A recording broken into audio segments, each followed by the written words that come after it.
Greetings, RSN team. I'm Carol Talbert, RSN Field Operations Support Team Manager. Welcome back to the Parts Closer to the Customer podcast series, where we examine multiple operational initiatives in progress and we review the long-term impact and metrics that will help us achieve success as a support organization. Before we jump into the topic of the podcast, knowing that we're in the second month of this pandemic in the U.S., I want to first take a moment to thank our RSN field team for all their efforts and sacrifices during this time. You are truly making a positive impact on our customers and our frontline heroes every single day. So from me and my team to each of you, thank you, thank you, thank you. All right, today we're going to introduce our fifth episode, focused on Inventory Accounting 101 Facts and Figures. And to help us dive a bit deeper, we welcome our finance expert, Jim St. Louis. Jim, thank you for joining me today. Absolutely, Carol. For those of you that don't know me, my name is Jim St. Louis, and I'm responsible for the financial performance of the Roche Support Network as well as commercial IT. I've been in this role for about 2 years. Prior to this, I've supported both the near patient testing as well as CD and commercial operations. I report to Lucas Scavo, who's the Chief Financial Officer for RDC. You might not know Lucas' name, but he's been in his role for a little over a year. And prior to that, it was Wayne Burris, who supported really RDC for about 35 years. So we've set the clock to ensure that we're focused, Jim. So let's jump right in here. My first question, I'm going to ask this from a field engineer perspective. How does the inventory budget impact a field engineer? And quite frankly, why should they care? Well, let's step back for a minute and really think about our own personal budgets. All resources are limited, which forces us to make choices. If I choose to buy an expensive car, then I won't be able to go to probably, a really nice dinner very often. And it's really the same thing with Roche. We receive cash from our customers when they pay their invoices, and we use that cash to pay our employees, buy inventory or equipment. The more money we spend on inventory, the less money we have to do other things like hire additional employees. On average, we have about $5 million per month that's tied up in spare parts inventory. That's money that we could use to do other things. Like every other company, for Roche, cash is king. Roche Global wants us to feel the pain of using cash, so they charge us a 15% interest rate on our inventory, which reduces our profit and reduces our RAB bonuses that we get at the end of each year.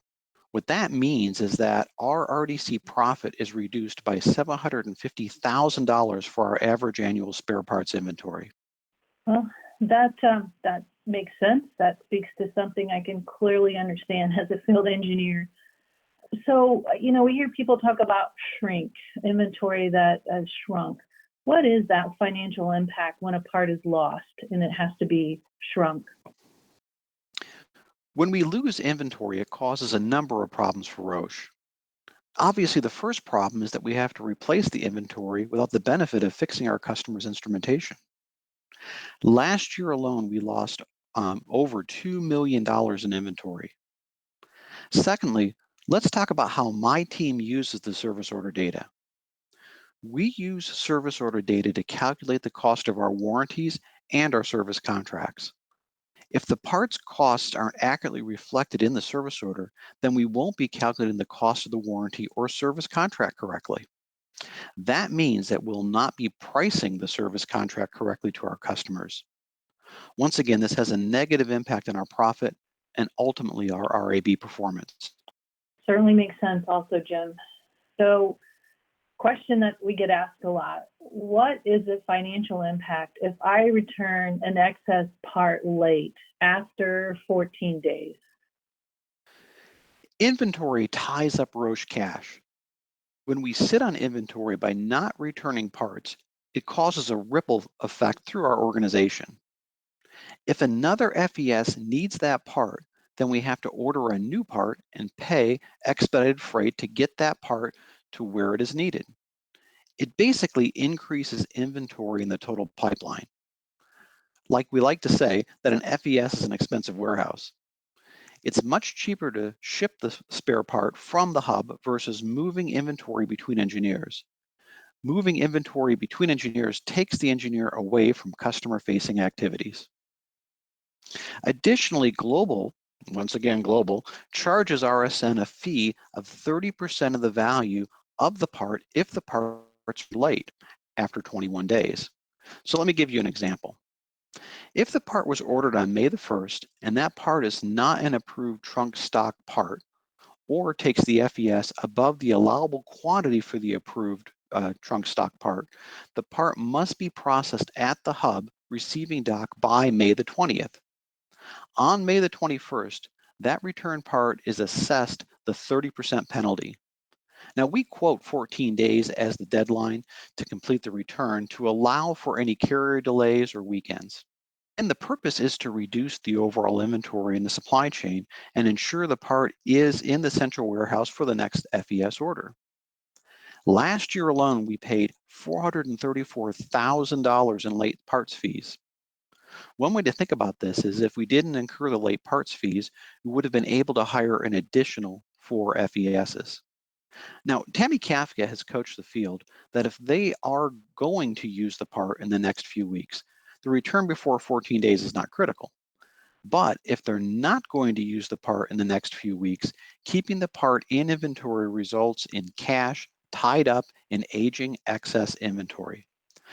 And really, ultimately, it does take up room in the FES's trunk stock that they have in the back of their vehicle. Jim, that's a lot to absorb. So let me play back what I think I heard was some simple math here. We lost $2 million in inventory shrinkage and another $434,000 in late fees in 2019. That's astounding if you think about how much more inventory we could have or resources we could hire for $2.4 million. I know in the past when we've reviewed these financials, there's a lot of pushback about system issues causing errors, DOA volumes that cause costs in there. Those issues are truly real. However, we also know those issues don't account for a large percentage of that $2 million. So if we give ourselves a credit, a big credit of 10% for the total due to those issues, we still have a lot of opportunity to better focus on inventory. If we could avoid half of that loss, it would be great.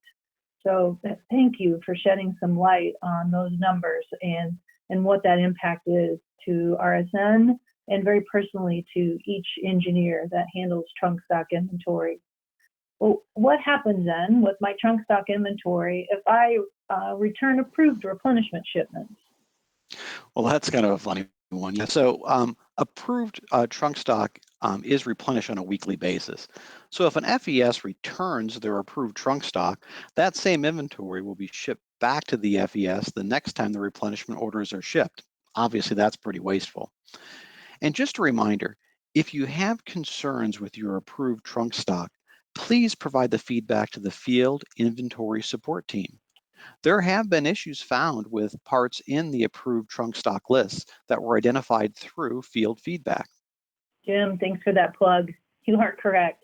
The selection of parts for trunk and FSL is a continuous improvement journey. It is not perfect. So feedback is key to drive those changes. We greatly appreciate that feedback and take every feedback we receive very seriously. Another question, Jim. I know this takes time for the engineer and takes them away from customer-facing activities, but why do we have an annual audit of our trunk stock inventory? Well, the reason we have an annual audit of our trunk stock inventory is because we do such a poor job in tracking our inventory. If we were able to improve our inventory accuracy, we could go to a perpetual inventory approach where we wouldn't need to do an annual audit of our trunk stock. Like I said earlier, we wrote off $2 million of our inventory last year where we consumed about $20 million of parts. That's a 10% error rate and way too high to go to a perpetual inventory. We would need to get the error rate below 5% to consider going to a perpetual inventory and dropping the audit. Jim, really quickly, what is a perpetual inventory again?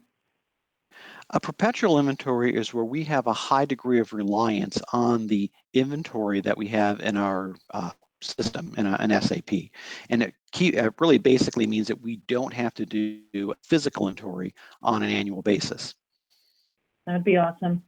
I know we have system issues which impact our inventory balances between Rexis and SAP.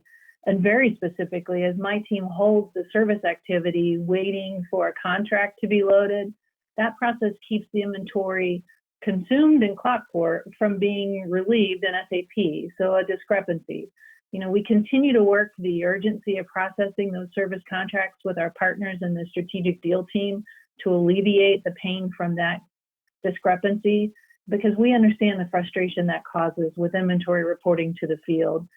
But at any given time, again, when we look at what that dollar amount is, that dollar value is typically under $100,000. So Jim, my team in particular received requests to add parts to service activities after that service activity has been closed. And it's where the FES has noted they forgot to add the part.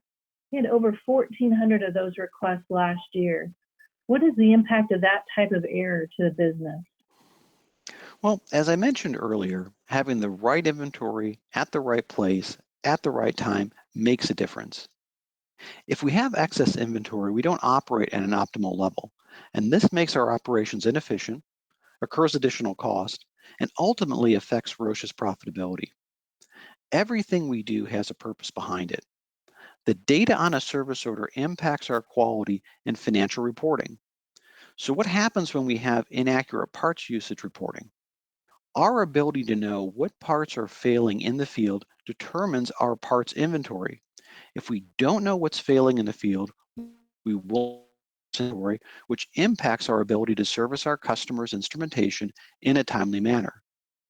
Additionally, as I said earlier, the service order data is used to calculate our cost and price for service contracts.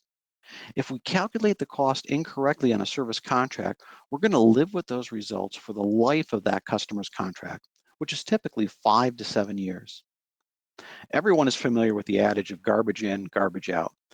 Data accuracy of Roche inventory is critical to ensure the right parts at the right time at the right place. Jim, this is a lot of information to digest for a non-finance person. And thank you for breaking it down to an easier to understand type terms. What one piece of advice would you want to share with every new hire in the field that will be managing trunk stock? Well, each one of us has a role to play in Roche's success. If we don't execute our roles with the highest degree of professional competency and accuracy, then we impact Roche's overall mission, which is doing now what patients need next. Thank you, Jim, for taking the time today. This certainly helps us to understand the accounting basics of inventory and how an engineer can impact the RSN and the Roche financials, even their own RAB, and more importantly, the impact of doing what patients need next. As I've stated previously, our goal in this podcast series is to provide you digestible updates on our Parts Closer to the Customer initiative. Stay tuned for our next episode where we will review some best practice examples of managing inventory in a bit more detail. Until then, stay safe and remember, right parts, right place, at the right time.